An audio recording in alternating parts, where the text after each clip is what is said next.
I do. This is one more step towards parity in reimbursement that is going to address this unlevel playing field that currently exists.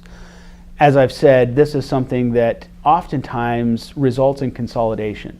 So the closer we drive to site of service parity, the more we're going to remove that incentive to consolidate community practices. The two things that I will say is, one, unfortunately, this is still something that is tied up in court, and it's very unlikely that Congress or the administration will expand on the policy until the court rules on this actual proposal. And two, unfortunately, what they've done by achieving parity in this manner is essentially bring costs down to the lowest common denominator.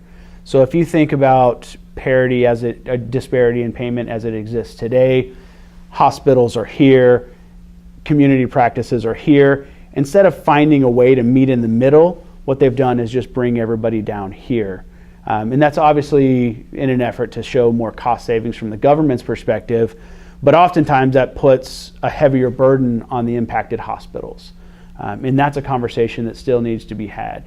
We don't want to be in the practice of just taking money from hospitals for money's sake. We think that the perceived incentive should be removed, or we think that this incentive to consolidate should be removed by leveling the playing field, but we don't want to put hospitals out of business. So let's have a conversation, whether that means we meet in the middle, or whether that means there's a separate conversation about increased overhead costs that hospitals have. Unfortunately, I don't think any of those conversations will take place until the court actually acts on this proposal, or the finalized rule.